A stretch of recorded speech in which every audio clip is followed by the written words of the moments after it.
புலவர் எம் ராமலிங்கம் அவர்கள் நகைச்சுவை நாவலர். Let's start off with this.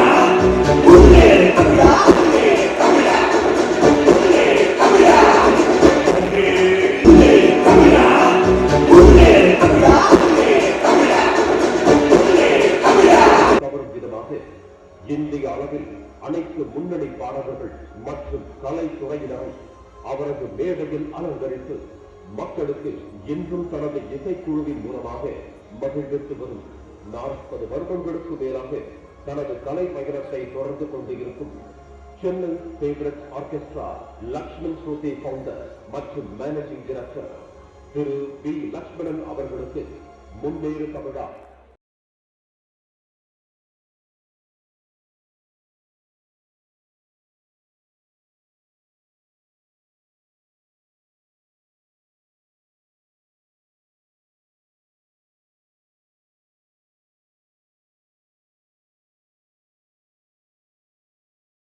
எனக்கு ஒரு ரெகக்னிஷன் கிடைத்தது எனக்கு மிகப்பெரிய பெருமை.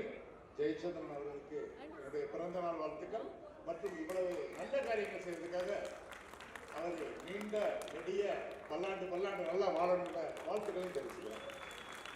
இங்கே லெஜெண்டரியா இருக்காங்க இவங்க. தமிழ்நாடுக்குள்ள இந்தியாவுக்கே பெருமை அப்படின்ற பெரிய பெரிய இவங்களுக்கு முன்னால் உங்கள்கிட்ட பேசுறப்ப எனக்கு ரொம்ப சந்தோஷம். ஒன்னே ஒன்று தான் சொல்ல முடியும், நான் நிறைய அச்சீவ் பண்ணேன் அப்படின்றத விட இன்னும் நிறைய அச்சீவ் பண்ண வேண்டி இருக்கு அப்படின்னு என்னுடைய ரிட்டையர்மெண்ட்டுக்கு பிறகும் மாணவர்களுக்காக பெருசாக சாதிக்கணும் அப்படின்னு நினைச்சு பண்ணிட்டு இருக்கேன். நிச்சயமா சாதிப்பேன். என்னால் ஆயிரக்கணக்கான மக்கள் வேலைக்கு போயிருக்காங்க, ஹேண்ட்பாலால் கவர்மெண்ட் ஜாபுக்கு போயிருக்காங்க, அதெல்லாம் செஞ்சிருந்தேன். ஒன்றே ஒன்று தான், நமக்கு ஒரு லக்கு, ஒரு இலக்கை முன்வைக்கணும், நிர்ணயித்த இலக்கை நோக்கி போகணும். அந்த இலக்கை அடைஞ்சிட்டோம்னா அது முடிவில்லை, இலக்கை நம்ம தள்ளி போகணும், அதை நோக்கி போகணும். முன்னேறுன்றது முன்னேறிக்கிட்டே இருக்கணும், இலக்கு நகர்ந்துக்கிட்டே இருக்கும், மூவிங் டார்கெட்டா இருக்கும். அதை நோக்கி நம்ம முன்னேறிக்கிட்டே இருக்கணும். முன்னேறு தமிழ்நாட்டு நல்ல வார்த்தைக்கு நம்ம எல்லாருமே அதை பயன்படுத்தி முன்னேறணும் அப்படின்ற எண்ணத்தை மட்டும் தெரிவித்து வாழ்க்கையில நீங்க எல்லாம் ஜெயிக்கணும், நாங்கெல்லாம் ஜெயிக்கணும், தமிழகம் ஜெயிக்கணும், இந்தியா ஜெயிக்கணும்.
தேங்க்யூ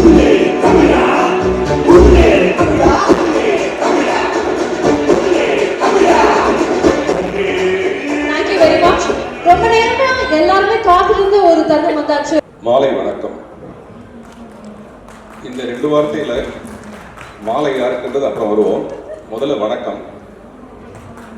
மேடையில் மேடையாக வீற்றிருக்கும் வேந்தர் திரு விஸ்வநாதன் ஐயா அவர்களுக்கும், நீதியரசர் மரியாதைக்குரிய வள்ளிநாயகம் அவர்களுக்கும், திருமதி ஜெயச்சந்திரன் அவர்களுக்கும், அப்புறம் கடைசியாக உட்காந்துருக்க ஒரு பேர் வந்து ஹென்றி. அவரு என் பக்கத்தில் பூ இருந்தது. என்ன சார் பூவுக்கு பக்கத்தில் உட்காந்துருக்கீங்க அப்படின்னாரு. நான் சொன்னேன் குஷ்புக்கு பக்கத்தில் உட்காந்துருந்தா அவர் பேர் சுந்தர் சிங், வெறும் பூவுக்கு பக்கத்தில் உட்காந்துருந்தா அவர் பேர் பார்த்திபன் அப்படின்னு நாங்கள் நீண்ட இந்த நிகழ்ச்சியில் வந்து இன்னும் கொஞ்சம் கூட சோர்வுடையாமல் உட்காந்துருக்கு அவங்க எல்லாருக்கும் அந்த வணக்கத்தை வந்து பங்கு போட்டு கொடுத்துடலாம். அப்போ மாலை யாருக்கு? இன்று பிறந்தநாள் விழா காணும் திரு ஜெயச்சந்திரனுடைய நல்ல எண்ணத்திற்கு. பிறக்கிறது எல்லாரும் தான் பிறப்பாங்க, பட் பிறந்தவங்க என்ன பண்ணுறாங்க? இப்படிப்பட்ட ஒரு மேடை அமைத்து இதில் இத்தனை சாதனையாளர்களுக்கு பரிசு வழங்கி இந்த நிகழ்ச்சியை இவ்வளோ சிறப்பாக பண்ணிட்டு இருக்க திரு ஜெயச்சந்திரன் அவர்களுக்கு பிறந்த நாள் பரிசாக நான் ஒன்று கொடுக்கணும்னு எடுத்துகிட்டு வந்திருக்கேன். என்னோட பரிசு வந்து எப்பவுமே கொஞ்சம் சிறப்பாக இருக்கும். அது என்ன பரிசுன்றது இப்போ பார்க்கலாம். அதுக்கு முன்னாடி நான் பரிசு கொடுக்கும்போது தயவுசெய்து எல்லாரும் நல்லா ஜோராக கைத்தட்டுங்க. ஏன்னா அவர் கேட்டு வாங்க வேண்டியதாக இருக்குது. ஜோராக கைத்தட்டுங்க, ஜோராக கைத்தட்டுங்கன்னு. ஓட்டுக்கு மட்டும்தான் துட்டு கேட்காம வீட்டுக்கு வரும். கைத்தட்டெல்லாம் நம்ம கேட்டு தான் வாங்கணும். அதனால அந்த பரிசு கொடுக்கும்போது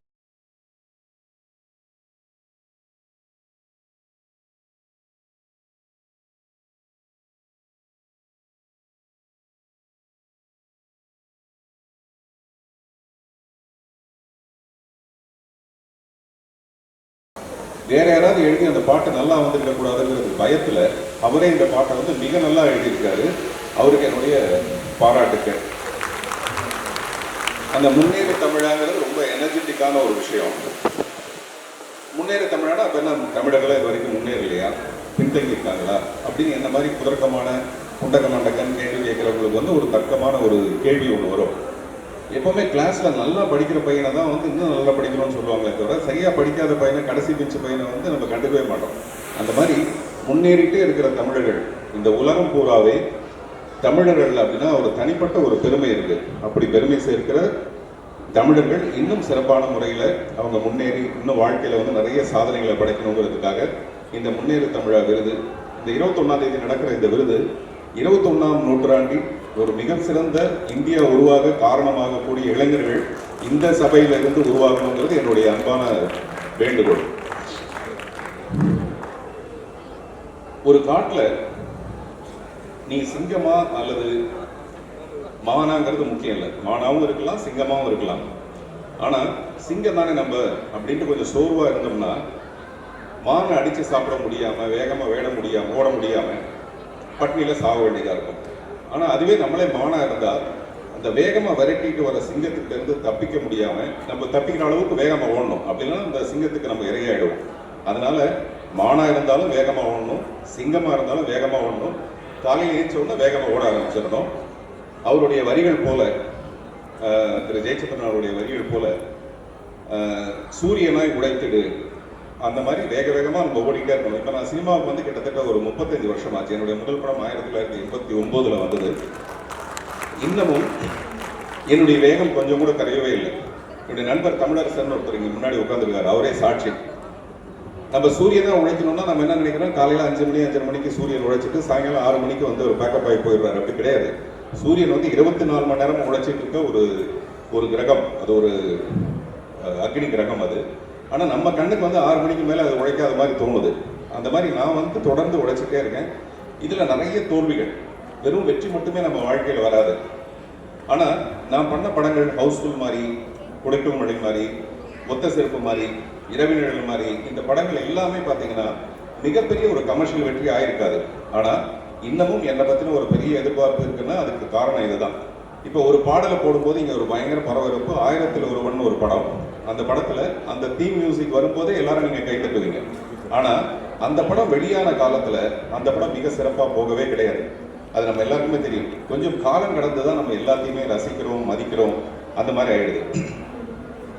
அதே மாதிரி ஜெயிக்கிறதுக்கு சாதிக்கிறதுக்கு வயசு வந்து ஒரு பெரிய விஷயமே கிடையாது.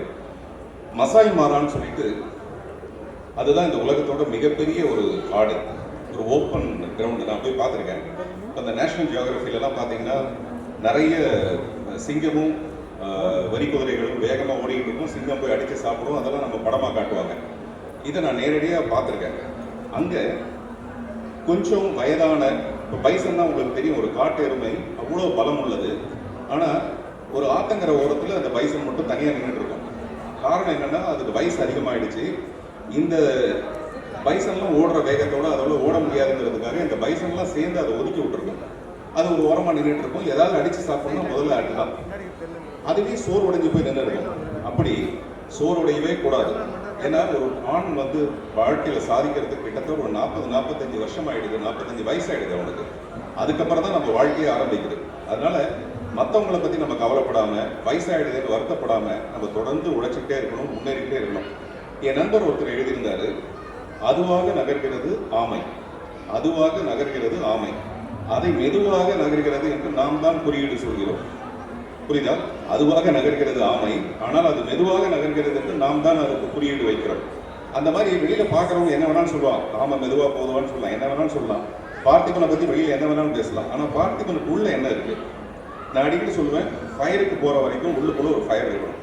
நம்ம ஃபயருக்கு போகிற வரைக்கும் உள்ளுக்குள்ள ஒரு ஃபயர் இருக்கணும். அந்த ஃபயர் தீர்ந்து போச்சுன்னு வச்சுங்களேன், நம்மளை எரிச்சல்லாம் இல்லை புதைச்சல்லாம் தூக்கி கொண்டு போய் போட்டுக்கலாம், ஒரு ஓரமாக போட்டுடலாம். அதனால அந்த ஃபயர் வந்து நமக்கு இருந்துகிட்டே இருக்கணும். எனக்கு வந்து இன்னமும் நான் நிறைய சாதிக்கணுங்கிற விஷயம் வந்து இந்த மாதிரி நிறைய மேடைகளுக்கு வரும்போது எனக்கு வந்து அது ஒரு பெரிய உற்சாகமாகும். அதே மாதிரி நான் பேசுகிற தமிழ் வந்து மிக அழகான ஒரு தமிழ் பேசுகிறேன் இல்லையா? தமிழ் அழகாக தானே இருக்கு. அதில் அந்த ஃபேஸ்புக்கு ட்விட்டர்லாம் பார்த்தோம்னா அவங்க கீழே வந்து கொஞ்சம் வேலையற்ற நிறைய பேர் அங்கே இருக்காங்க, அதுக்குன்னே கமெண்ட் பண்ணுறதுக்குன்னே கொஞ்சம் பேர் இருப்பாங்க. அவங்க வந்து என்னுடைய தாய்மொழியை சொல்லி, நீ என்னடா நீ தெலுங்கு தானே அப்படின்னு கொஞ்சம் பிரித்து பேசுகிறீங்க. முன்னேறி தமிழாக வரும்போது அவங்க மனைவி கூட கேட்டதாக சொன்னாங்க, என்ன எப்போ பார்த்தாலும் தமிழை பற்றினே எழுதிட்டு இருக்கீங்கன்ட்டு. இந்த மாதிரி நீ தெலுங்கு தானே அப்படின்வாங்க. தெலுங்குன்னு சொன்னால் கூட பரவாயில்ல, அது இன்னும் ஒரு லோக்கல் வேர்டு இருக்குது, கொல்ட்டி அப்படின்வாங்க. கொல்ட்டியாக இருக்கலாம், பட் அதனால் நான் ஒன்றும் அதை கில்ட்டியாக ஃபீல் பண்ணுறது கிடையாது. புரியுதா? கொல்ட்டியாக கூட இருக்கலாம், அதனால நான் கில்ட்டியாக ஃபீல் பண்ணுறதே கிடையாது. ஏன்னா இந்த தாய் எனக்கு வேணும், இந்த தந்தை எனக்கு வேணும், இந்த ஜாதியில தான் நான் பிறக்கணும், இந்த இடத்துல தான் நான் பிறக்கணுங்கிறது எந்த குழந்தையும் தீர்மானிக்கிறது கிடையாது இல்லையா? ஆனால் ஒரு மனுஷன் வளரும் போது அவன் தான் தீர்மானிக்கணும், என்னுடைய வாழ்க்கை இப்படி தான் இருக்கணும், ஜாதி மதம் இல்லாத, எனக்குன்னு ஒரு தனி பங்கு, எனக்குன்னு ஒரு தனி பாதை இந்த சமுதாயத்தில் நிகழ்வு இருக்கணும்னு முடிவு பண்ணுறது வந்து அந்த குழந்தை வளரும் போது. அப்படி நான் தேர்ந்தெடுத்தது இந்த தமிழ், அல்லது இந்த தமிழ் என்ன தேர்ந்தெடுத்துன்னு சொல்லலாம். ஸோ என்னுடைய அழகான தமிழ் எனக்கு சோறு போடுது. அதனால நான் தமிழன்னு சொல்றது எனக்கு ரொம்ப பெருமையான ஒரு விஷயம். இந்த முன்னேறி தமிழானத நானும் கலந்துக்கிறதுக்கான விஷயம் வந்து எனக்கு ரொம்ப சந்தோஷம். அதே மாதிரி ஒரு மனிதன் வந்து ஒரு இடத்துல தங்கம் கிடைக்கும்னு சொல்லியிருக்காரு. அதுக்காக அந்த இடத்த அவன் வாங்கியிருக்கான், பெரிய விலை கொடுத்து வாங்கியிருக்கான். வாங்கி கிட்டத்தட்ட ஒரு 100 அடி தோண்டியிருக்கான், தங்கம் வரல. 110 அடி தோண்டியிருக்கான், தங்கம் வரல. இன்னொரு 10 அடி தோண்டியிருக்கான், தங்கம் வரல. கிட்டத்தட்ட ஒரு 150 அடி தோண்டினவுடனே அவனுக்கு ரொம்ப சோர்வாயிடுச்சு. இதுக்கு மேலே தங்கம் வரலன்னா அப்புறம் இது நம்மளை யாரோ ஏமாத்துட்டாங்கன்னு சொல்லிட்டு அந்த நிலத்தை வந்து வந்த வேலைக்கு எடுத்துட்டு போயிட்டான். அந்த புதுசாக வாங்கினான் பார்த்தீங்களா, அவன் வந்து இந்த 150 அடி தோண்டவே இல்லை, வெறும் 3 அடி, 151, 152, 153வது அடி தோண்டும் போது அதில் தங்கம் கிடைச்சது. அப்படின்னா என்ன அர்த்தம்னா, நம்ம தொடர்ந்து ஒரே முயற்சி. இப்போ எனக்கு சினிமாவில் வந்து வெற்றி வருது, தோல்வி வருது, அதுக்காக நான் விட்டுட்டு போக மாட்டேன். தொடர்ந்து இந்த சினிமாவில் நிறைய கமர்ஷியல் வெற்றிகளை பெறுற அளவுக்கு நான் இன்னும் பெருசாக சாதிக்கணும்னா ஒரே இடத்த நான் தோண்டிட்டு இருக்கணும். எனக்கு தெரிஞ்ச சினிமாவையே நான் பண்ணிட்டு இருக்கணும். நான் எதுக்காக என்னையே உதாரணமாக சொல்றேன்னா, எனக்கு தெரிஞ்ச மற்ற உதாரணங்களை சொல்றதை விட என்னையே நான் உதாரணமாக சொன்னா அது இன்னும் கொஞ்சம் நிஜமா இருக்கும் நான் நம்புறேன். அதே மாதிரி இந்த சிங்கம் புலி எல்லாமே எழுத படிக்க கத்துக்கிற வரைக்கும் வேட்டைக்காரனுடைய பெருமை தான் இங்க பேசப்படும். சிங்கம் புலி எல்லாம் எழுத படிக்க கத்துக்கிற வரைக்கும் வேட்டைக்காரனுடைய பெருமைகள் மட்டும்தான் இங்க வந்து பேசப்படும். அப்படின்னா என்ன அர்த்தம்னா, முதல்ல நம்ம தமிழ் கத்துக்கணும், பேச கத்துக்கணும், எழுத கத்துக்கணும். இந்த சமுதாயத்துல எழுத படிக்க தெரியாதவங்களே இல்லைங்கிற அளவுக்கு ஒரு மிகப்பெரிய ஒரு தமிழ் சமுதாயம் அதோட கல்வியினால மட்டும்தான். ஐயா பேசும்போது சொன்னாரு, விஸ்வநாதன் ஐயா பேசும்போது சொன்னாரு, இந்த கல்வியினால தான் இந்த சமுதாயம் மேம்படும். இந்தியா பேசப்படணும்னா டெஃபினட்டா அதுக்கு வந்து இந்த நம்மளுடைய கல்வி தான் ஒரு காரணமா இருக்கணும்ட்டு. ஸோ இந்த மாதிரி ஒரு நிகழ்ச்சியில் கலந்துக்கிட்டு உங்களோட கலந்து பேசுறது ஆல்ரெடி ரொம்ப டைம் ஆயிடுச்சு. ஆக்சுவலாக ஜெயச்சந்திரன் அவர்கள் பேசும்போது சொன்னார், இந்த சார்கேசி ஃபங்க்ஷன் வந்து 5:30 மணிக்கு முடியணும், ஆனால் அது 6:15 முடிஞ்சது, கொஞ்சம் முன்ன பின்ன முடிஞ்சு போச்சு. இந்த மாதிரி நம்ம ஒரு சொத்தோட வச்சுருக்கோம். முன்ன பின்ன ஆக்சுவலாக அது பின்ன தான் முடிஞ்சிருக்கு. அது என்ன முன்ன பின்ன, நான் கையை காலாக நினைப்பேன். ஏன் அப்படி நினைக்கிறீங்க? நான் இல்லைன்னா என்னையா வந்து நிற்கிறேன், ஏன் இப்படி என்னையா வந்து நிற்கிறேன், இல்லைன்னா இல்லையா வந்து நிற்க வேண்டியதானே. இல்லைங்க, அது கொஞ்சம் பின்ன தான் முடிஞ்சிட்டுன்னு சொல்லாமல் கொஞ்சம் முன்ன பின்ன முடிஞ்சு போச்சு. இப்படி நம்ம சமாளிச்சே தான் வாழ்ந்துட்டு இருக்கோம். அதனால் நானும் இந்த நிகழ்ச்சியை எனக்கு ரொம்ப ஆசை, உங்களோட எல்லாரும் கலந்துரையாடணும்னு ஆசை எனக்கு. பட் இருந்தால் கூட நேரம் கருதி இந்த ஒரு சிறப்பான நிகழ்ச்சியில் நான் கலந்துக்கிட்டதுக்கு எனக்கு வாய்ப்பு கிடைச்சதுக்கு நன்றி கூறி விடைபெறுகிறேன். நன்றி.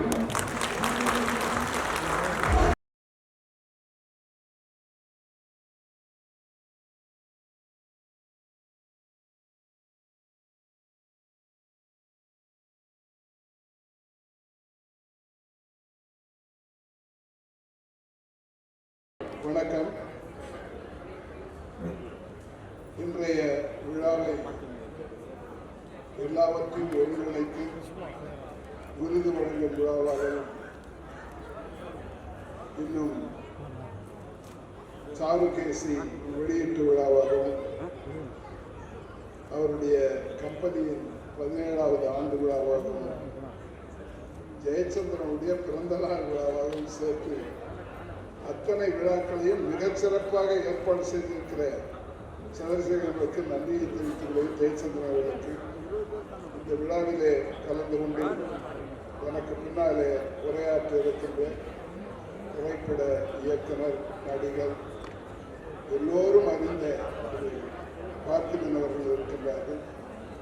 நீதியரசர் வள்ளிநாயகன் அவர்கள் இருக்கின்றார்கள். மிகச்சிறந்த அறிஞர்கள் எல்லாம் தேர்ந்தெடுத்து விருது வழங்கப்பட்டிருக்கிறது. அவர்களுக்கெல்லாம் என்னுடைய வாழ்த்துக்களையும் தெரிவித்துக் கொள்கின்றேன். ஜெயச்சந்திரன் எங்கள் ஊர் மாப்பிள்ளை. அந்த கொத்தகுப்பம் கிராமத்திலே தான் பிறந்து வளர்ந்து அவருடைய மனைவி பாலிகா அவர்கள் அங்கே இருந்து வந்தவர். ஆகவே எங்களுக்கு கொஞ்சம் பெருமை அதிகம். அவர் நன்றாக வருவதைக் கண்டு மிகச் சிறப்பாக இந்த தொழிலை ஈடுபட்டு செய்து கொண்டிருக்கிறார்கள். அவர் முன்னேறு தமிழா என்ற இந்த பாடலை எழுதிவிட்டு மிகுந்த பாராட்டக்கூடியது. தமிழகம் முன்னேற வேண்டும், தமிழன் முன்னேற வேண்டும். நாம் தமிழ் இயக்கத்தை தொடர்ந்து நடத்தி கொண்டிருக்கிறோம். தமிழ் இயக்கத்திலேயே பாதி நேரம் தமிழுக்கு, மீதி நேரம் தமிழருக்கு என்று சொல்லுவோம். அந்த தமிழருக்கு என்பது தமிழருடைய முன்னேற்றம் தான். சொல்வார்கள், தமிழன் நல்லவனாகவும் இருக்க வேண்டும், வல்லவனாகவும் இருக்க வேண்டும் என்று சொல்வார்கள்.